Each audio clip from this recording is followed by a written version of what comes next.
అరే మిత్రమా, ఇలాంటి ఆరోగ్య వార్తలు మీరు ఎప్పటికప్పుడు తెలుసుకోవాలనుకుంటే మన ఈ ఛానల్ని సబ్స్క్రైబ్ చేసుకుని బెల్ ఐకాన్ని గట్టిగా కొట్టే. కలలతో ఆరోగ్యానికి ఇంత ముప్పు ఉందా? సాయంత్రం సేద తీరి నిద్రలోకి జారుకుంటే కొందరికి కలలు వస్తుంటాయి. కొన్ని కలలు ఆనందాన్ని, సంతోషాన్ని ఇస్తాయి. మరికొన్ని పీడకలలు, నైట్ మేర్స్, భయాన్ని, ఆందోళనను కలిగిస్తాయి. మనం రోజు గురించి ఎక్కువగా ఆలోచిస్తే ఆ విషయాలు కలల్లో కనిపిస్తాయని కొందరు నమ్ముతారు. అయితే ఎవరికి ఎలాంటి కలలు వస్తాయనేది ఖచ్చితంగా ఎవరికీ తెలియదు. కాని తాజా అధ్యయనాల ప్రకారం కొన్ని కలలు, ముఖ్యంగా పీడకలలు, ఆరోగ్యానికి ముప్పును కలిగిస్తాయి. తొందరగా ముసలితనం మరియు ఆరోగ్య ప్రమాదాలు. ఎవరైనా మంచి కలలు రావాలని కోరుకుంటారు, కాని కొందరికి పీడకలలు తరచూ వస్తాయి. ఈ పీడకలలు జీవితంపై, ముఖ్యంగా ఆరోగ్యంపై తీవ్ర ప్రభావం చూపుతాయని European Academy of Neurology (EN) 2025 కాంగ్రెస్లో పరిశోధకులు తెలిపారు. ఒక్కసారి లేదా అప్పుడప్పుడు పీడకలలు వచ్చినా పెద్ద సమస్య కాకపోవచ్చు, కానీ వారానికి 3 లేదా అంతకంటే ఎక్కువ సార్లు పీడకలలు వస్తే అది తొందరగా ముసలితనం, బయోలాజికల్ ఏజింగ్ మరియు అకాల మరణ ప్రమాదాన్ని పెంచుతుందని అధ్యయనాలు చెబుతున్నాయి.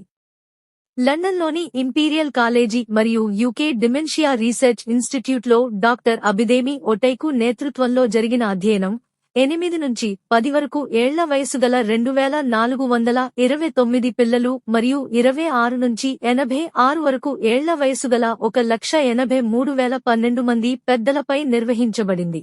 ఈ అధ్యయనం ప్రకారం వారానికి 3 లేదా అంతకంటే ఎక్కువ సార్లు పీడకలలు వచ్చే వ్యక్తులు 70 ఏళ్లు నిండకముందే చనిపోయే అవకాశం 3 రెట్లు ఎక్కువగా ఉంది. Adjusted hazard ratio 2.73 p 0.001. ఈ ప్రమాదం ధూమపానం, ఊబకాయం, పోషకాహార లోపం వంటి సాంప్రదాయ రిస్క్ ఫ్యాక్టర్స్ కంటే ఎక్కువగా ఉందని పరిశోధకులు గుర్తించారు. ఎందుకు ఇలా జరుగుతుంది? పీడకలలు రాత్రిపూట ఒత్తిడిని కలిగిస్తాయి. ఇవి కార్టిసాల్ అనే స్ట్రెస్ హార్మోన్ స్థాయిలను పెంచుతాయి. ఈ హార్మోన్ దీర్ఘకాలంలో శరీర కణాల వృద్ధాప్యాన్ని, సెల్యులార్ ఏజింగ్ వేగవంతం చేస్తుంది.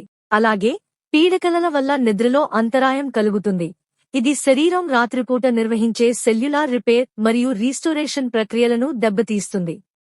ఈ 2 కారణాల వల్ల దీర్ఘకాలిక ఒత్తిడి మరియు నిద్రలేమి, శరీరం వేగంగా వృద్ధాప్యం చెందుతుందని, దీని ఫలితంగా దీర్ఘకాలిక వ్యాధులు, డిమెన్షియా, పార్కిన్సన్స్, గుండె జబ్బులు మరియు అకాల మరణ ప్రమాదం పెరుగుతుందని పరిశోధకులు చెబుతున్నారు. సావధానతలు సూచనలు. 1. వైద్య సలహా. వారానికి 3 లేదా అంతకంటే ఎక్కువ సార్లు పీడకలలు వస్తుంటే వెంటనే నిపుణులైన న్యూరాలజిస్ట్ లేదా సైకియాట్రిస్ట్ను సంప్రదించండి. నిద్ర సంబంధిత సమస్యల కోసం స్లీప్ స్టడీ, పాలీసోమ్నోగ్రఫీ చేయించుకోవచ్చు. 2. చికిత్సలు. కాగ్నిటివ్ బిహేవియరల్ థెరపీ, CBTA లేదా ఇమేజ్ రిహర్సల్ థెరపీ, IRT వంటి చికిత్సలు పీడకలల తీవ్రతను తగ్గించడంలో సహాయపడతాయి. 3. జీవనశైలి మార్పులు. ఒత్తిడిని తగ్గించడానికి ధ్యానం, యోగా, శ్వాస వ్యాయామాలు చేయండి. రోజూ 7 నుంచి 8 గంటలు నాణ్యమైన నిద్ర పొందడం చాలా ముఖ్యం. 4. ఆహారం. కెఫిన్, ఆల్కహాల్ వంటివి నిద్రకు భంగం కలిగించవచ్చు, కాబట్టి వీటిని తగ్గించండి. మెగ్నీషియం, ఒమేగా-3 ఫ్యాటీ ఆమ్లాలు అధికంగా ఉండే ఆహారాలు, గింజలు, ఆకుకూరలు తీసుకోండి. 5. మానసిక ఆరోగ్యం. పీడకలలు మానసిక ఒత్తిడి, ఆందోళన లేదా కు సంబంధించినవి కావచ్చు. మానసిక సమస్యల కోసం కౌన్సెలింగ్ తీసుకోవడం ఉపయోగకరం. గమనిక: ఈ సమాచారం సాధారణ సలహాల కోసం మాత్రమే. పీడకలలు లేదా నిద్ర సమస్యలు తీవ్రంగా ఉంటే ఎల్లప్పుడూ వైద్య నిపుణులను సంప్రదించండి.